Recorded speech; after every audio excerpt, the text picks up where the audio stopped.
Welcome to the Tech 1-2 podcast. I'm your host, John Kampas, CEO of EMPIST. I also have with me in the studio today, Andrew Bochantin, COO of EMPIST.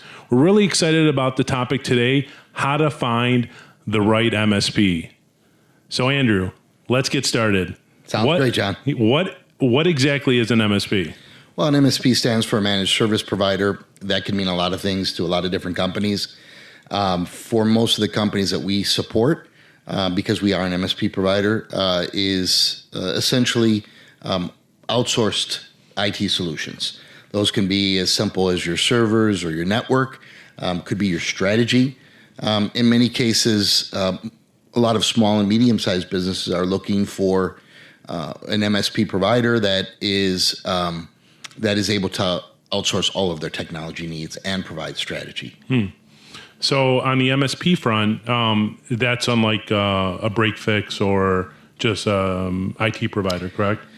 Yeah, absolutely. An MSP is still an IT provider, but the biggest difference between a managed service provider and a company that doesn't provide those services is primarily centered around break fix, as you mentioned. I have a problem. I need somebody to come and fix it. I am looking for implementing a new application or new solution. I go out and I look for a provider. Where the advantages gained from having a managed service provider and where we feel it's advantageous for all businesses is, we get to understand your environment, or managed service provider gets to understand a client's environment and then make strategic recommendations based on their technology needs. Perfect. Well, I'm glad we were able to establish that as far as what the MSP is. And before we go into what you really need to look for in finding the right MSP, can an MSP be, can you partner with an MSP regardless if you have an internal IT team or not? Yeah, that's a great point. It's a great question. Actually, one that I was going to mention when we talk about managed service providers. A lot of businesses, especially mid-sized businesses, have internal IT staff, and that's not uncommon. However, they don't generally have generalists, or if they do have generalists working in their technology team, they're likely not specialized in certain areas. So where a company can take advantage of a managed service provider, or as an MSP, as we'll refer to quite frequently, is by adding specializations that don't currently exist within their environment.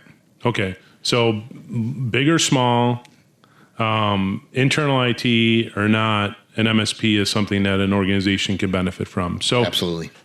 So looking for a new MSP, I'm in the market, a business that's in the market for a managed service provider. What are some of the things that that someone should look for when searching and researching and doing due diligence on an MSP? Well, that's a great question. I mean, one of the first things you want to look for, are they established? Have they been in business more than maybe just a few years, or just are brand new, a startup? Do they have an established reputation in the marketplace? So that's very, very important. Have they been around for a long time, and have they been providing MSP services? The other thing is, are they truly an MSP? A lot of businesses will position themselves in MSP, market themselves in MSP, but in many cases they focus on managed print services or something along those lines, and they then feel like they can offer additional services to clients. You rarely should be looking for an MSP that's built into their DNA.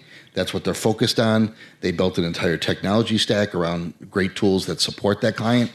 And then, of course, do they understand your business needs? It's not necessary for an MSP to be specialized in your industry, but do they work with other clients in similar industries, and do they understand overall what your technology needs are and what your business needs are? So when you're evaluating new MSPs, it's really important that you outline what you're looking for in that partnership, and that they have the full breadth of services to be able to support you in those needs. Perfect. So the maturity of an MSP is important. Yep. Absolutely. Looking at how long they've been in business, but let's even take a step back. So I'm a business. I have needs. I know I have technology needs. You just mentioned it, which I'd love to dive a little bit deeper on. What are those needs? How does an organization first come to the realization that they have needs that are not being fulfilled, that would warrant more of a partnership or engaging with a third party? That's a great question. Typically most businesses can identify where they have gaps in their support. Either they have an individual team member or somebody that's not even, they didn't even hire to be sort of their IT person, but they kind of grew into that role. Maybe they were hired to, handle their finance, but they were the most technically savvy. Maybe they were brought in to be an office manager, and they were there to establish or became more more technology driven.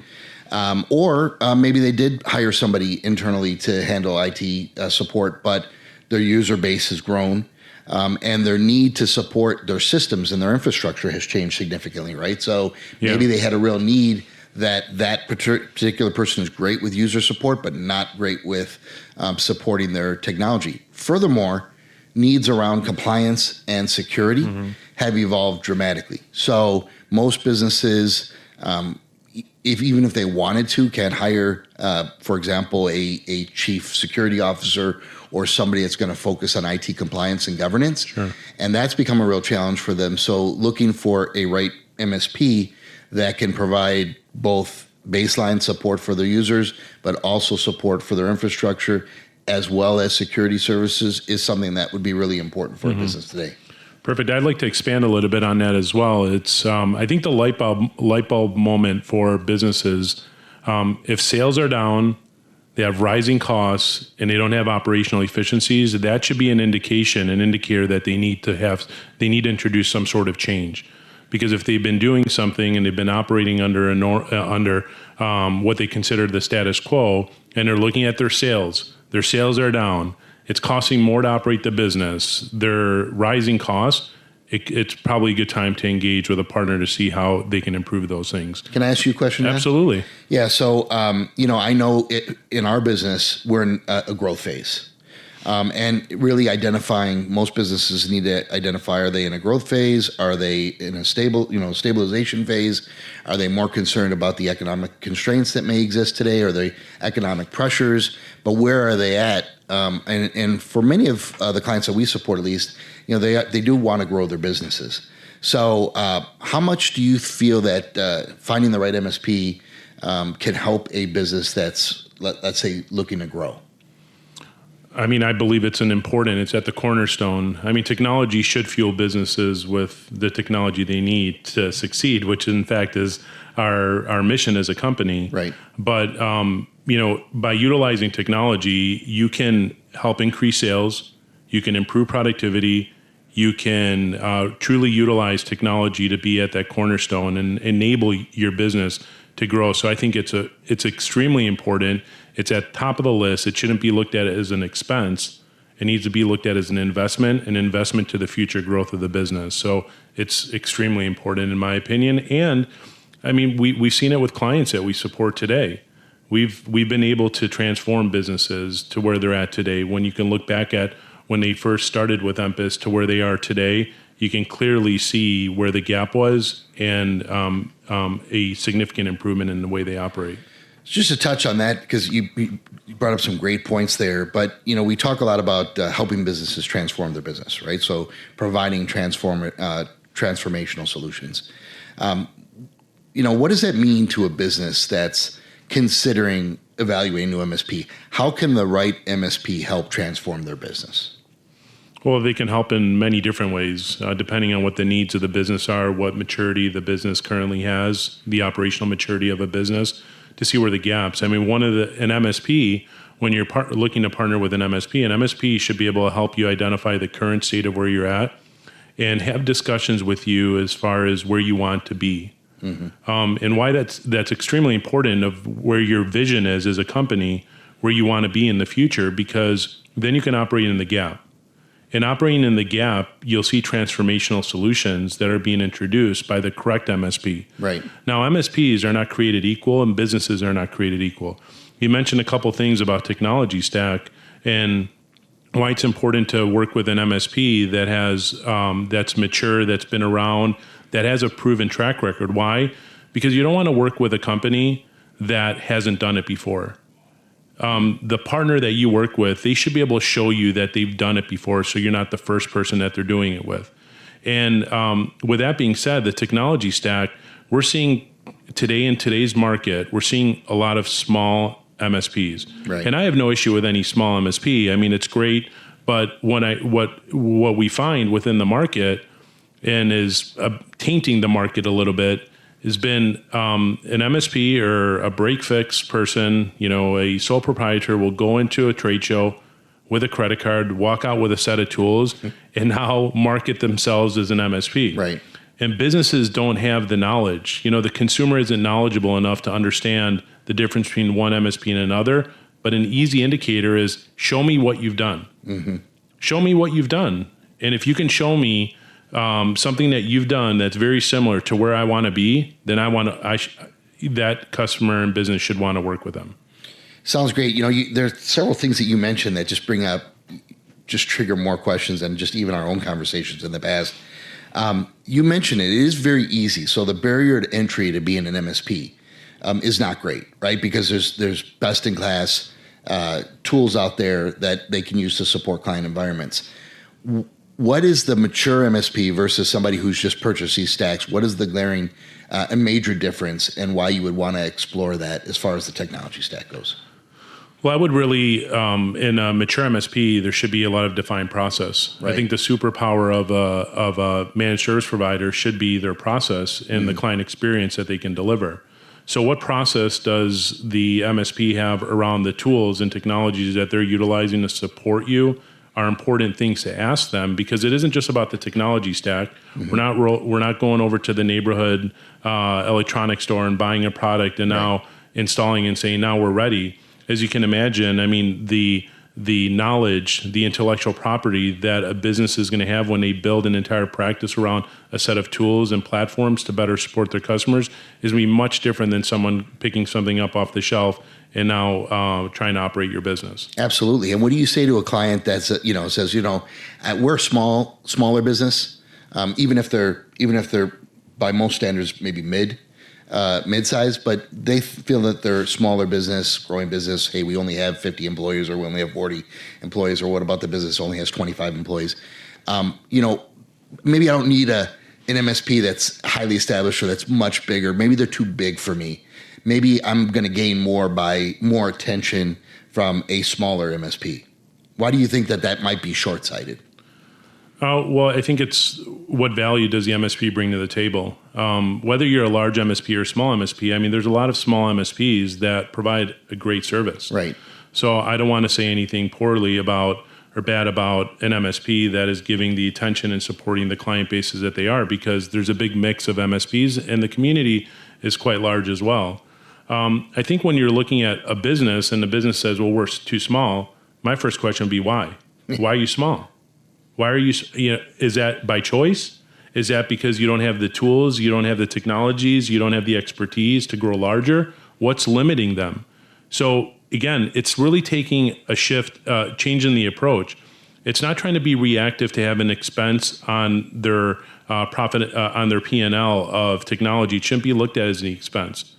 But what if technology can transform the way they're operating? So instead of them being small, if that is not by choice, that's just based on the market conditions and things that they're challenging, what if they can be large and looking at it as that more of an investment, that they're investing based on business outcomes that they desire versus just reactive support? Guy under a desk plugging in cables, that's not the right MSP. If the MSP is talking to you about we're proactive, we're not reactive. Well, guess what? Everybody's going to say that. Sure. Well, we have the best engineers. Well, nobody's going to tell you that my engineer, Bill, is horrible, right? Yeah, don't work with Bill. He's the worst guy that you want to work with. Everybody's going to tell you they're great. Sure. But again, it's what is the track record? What have they done? And how can they show you that future state of where your business could be based on your desired outcomes? Absolutely. And I think you brought up a great point. And just to clarify for our viewers, we do feel that the marketplace has a lot of great MSPs in it, even smaller MSPs that are really committed to, as you mentioned, the client experience and giving great value to their client base. So there's no doubt that there are great MSPs out there. But one of the things that you should absolutely be looking for is, can that MSP, smaller or larger, scale with my business? Mm-hmm. Right? Isn't that one of the things that most businesses, as you mentioned, especially if they're in growth mode, how do they help us scale and stay committed to our growth? Absolutely. So, at one side of it, you say, well, you're too big for us. Right. You're too big. But as you grow, as your company grows, again, unless you're a lifestyle business and you're okay with where you're at, and we're just going to ride it out. There's still needs and things that you need to do. Sure. But if you're in this growth mode, oftentimes what happens is they'll work with an MSP. It might be one or two people. Again, we've stated it. I mean, there's a lot of great MSPs that are small out there. Absolutely. But one of the things that we find are businesses will outgrow the MSP, and the MSP isn't growing rapidly enough in order to support their needs. Not just the day-to-day. It's not just about bodies, people, and hours. Right. It's about skill set. Things are getting more complex.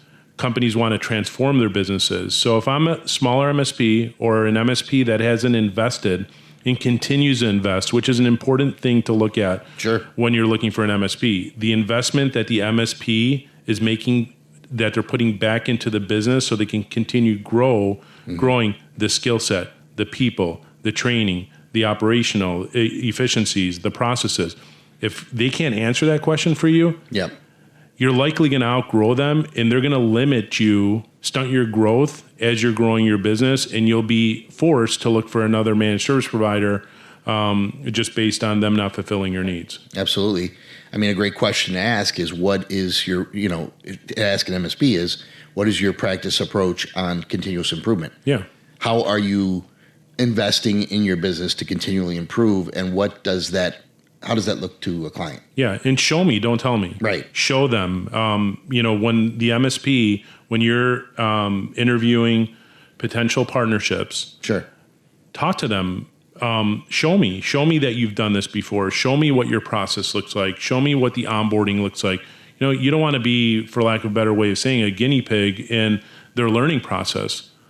But you want to be able to have them provide you the documentation. Show me your process for continual improvement. How often are you looking at it? What type of controls do you have in place? These are all important things that an organization needs to look at. Absolutely. Yeah. So, it's let's just look at looking at an MSP as well. And we talked about the technologies, let's say their platform of technology. Sure.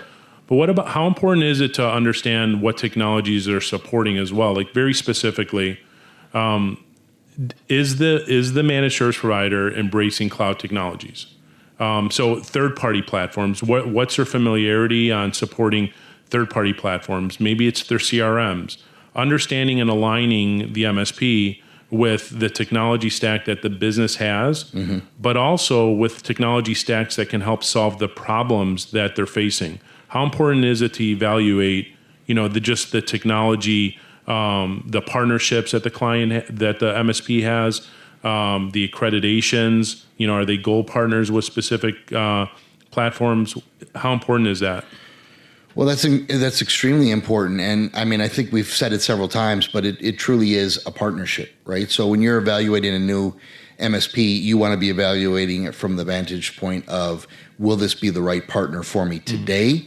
And will this be the right partner to help me grow in the future? And the right partner will help drive that strategy and drive that growth, because most businesses, quite frankly, are looking for an MSP that isn't, as we like to joke around about, Captain Obvious, right? Isn't just telling me the things that I already know or I can surmise or I think should be there, but what are the things that I don't know? What are the hidden landmines? What are the things that are going to become problems or issues or challenges for me in the future? And how can I turn those challenges into opportunities for continued growth and differentiation in the marketplace? So those are really important. So yes, obviously understanding what is the technology stack, but the reality is there are a limited number of platform tools that most MSPs will have. They may differ a little bit from the type of remote management, and monitoring tool that an MSP might use. But the reality is that the majority of the tools will be fairly similar. And as you pointed out, there's not a great barrier there. So what you really look for in an MSP is, what is their extension to the partnerships that they have with various manufacturers, with various vendors, and with various tools that many businesses are already utilizing currently.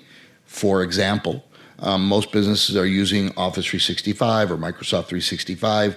What does this MSP have in terms of partnership level with Microsoft, and how can they take advantage of that partnership to provide greater depth and greater extension of support when needed and or solutions when needed with that partnership? Do they have the highest level partnership with, in this case, Microsoft? If we are having an issue because we do run on this platform that is important for our business, what if something happens? How are they able to leverage the partnership that they have with Microsoft, that MSP has with Microsoft, to provide better support and quicker remediation when there are issues? So part of it is support related. Obviously, a big part of what you're going to be evaluating in an MSP is the level of speed by which we can provide support and that great customer experience and client experience. But the reality is what most businesses are truly looking for, at least most stakeholders within businesses are looking for, is how can you drive solutions and how can you leverage those partnerships to deliver recommendations and options to us to help us grow our business. Fantastic. I mean, so important. And it's a great segue into just the options. And let's talk a little bit about holistic planning and strategy. Sure. When looking for a new MSP, what should a business look for in an MSP when it comes to strategy and how they're driving strategy and solutions for their business? That is a great question. I think you're going to find that there are going to be, we love our acronyms and technology in general, but I think you're going to find most MSPs will have what they classify as a VCIO or virtual CIO. That's just a common title that is commonplace in the industry. So almost every business you talk to is going to say, well, we drive strategy by providing you with a virtual CIO, chief information officer, that's going to guide your strategy. And many businesses, especially smaller medium enterprises, don't even have a CIO on staff. So that's very attractive to them and should be something that you're looking for in a practice that you're evaluating. Do they have a VCIO? I would say right out of the gates, if they don't have somebody dedicated to strategy on your account, that's a red flag. But most businesses, I think you'll find, small and large MSPs will have what they call a VCIO. You have to be a bit more discerning. What does that type of strategy being delivered to us look like? First off, is it a team-based approach, or is it one individual that's going to manage my entire account? There's very attractive elements of having one person, a single throat to choke. But at the same time, there are some disadvantages because there may be turnover within that MSP. That person may be gone. All strategy may have been driven through that person. So the first thing you want to be looking for is, are they taking a team-based approach, and what does that team-based approach look like?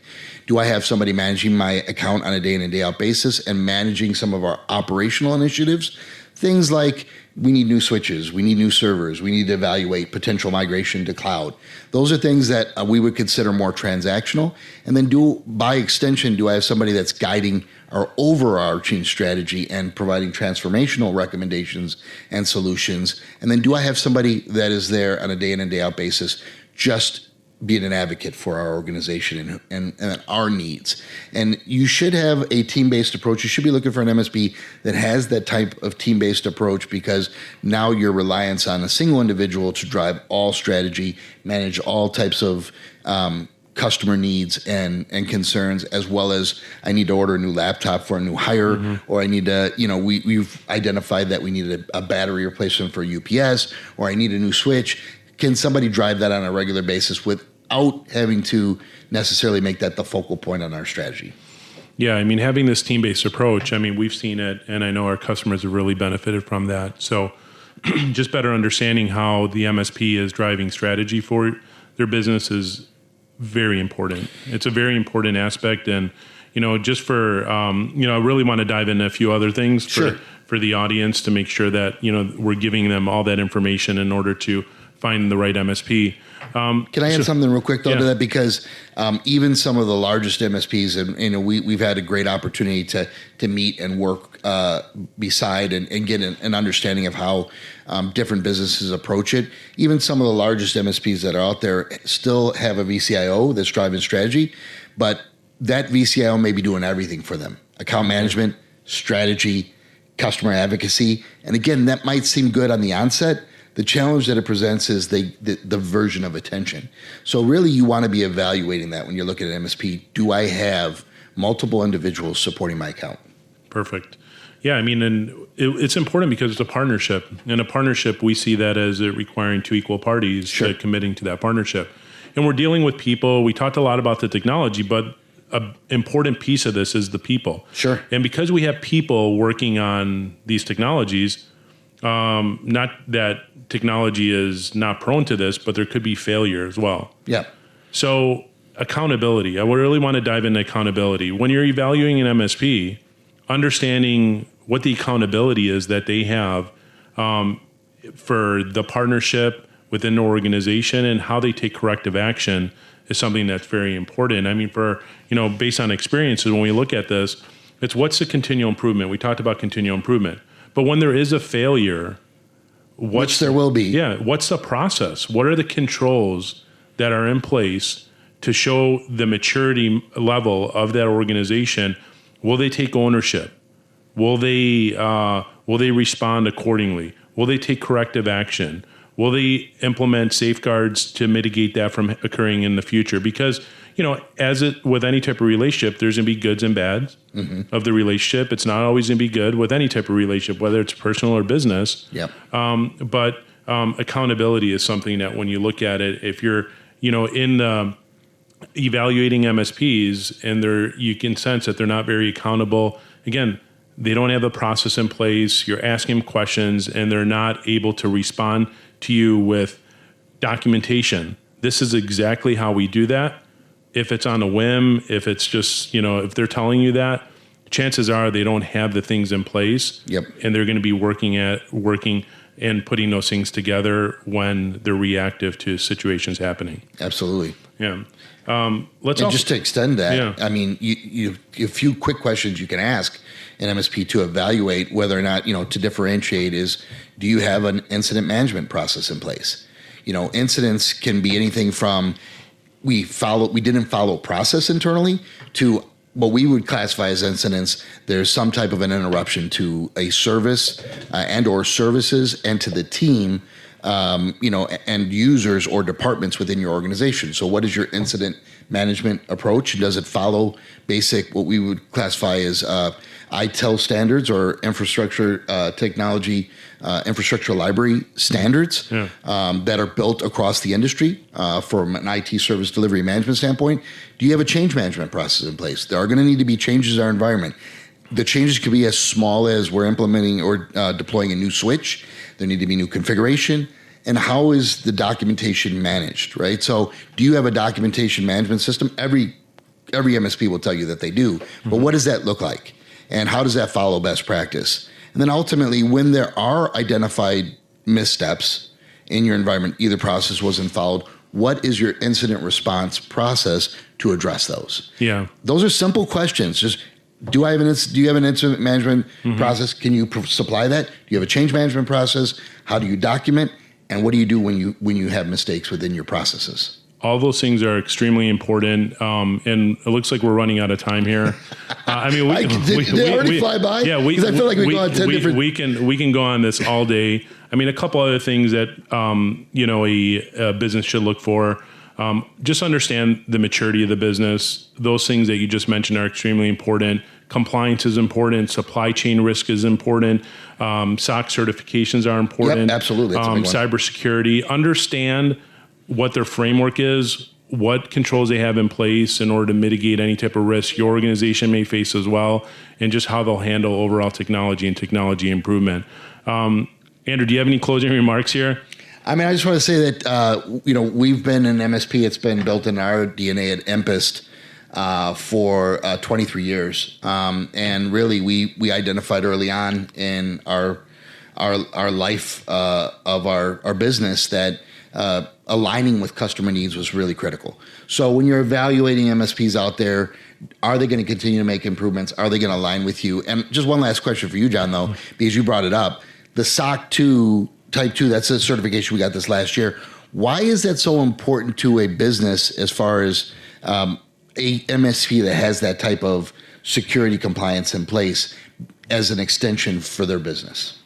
Just really quick, it's just that it's going to mitigate any risks that the organization face. Also shows that the companies and partners that they work with, that they have a security posture and controls in place that is mitigating the risk to the organization, which by extension will mitigate the risk to the company's customers and partners that they work with. Great. So it was a very extensive process.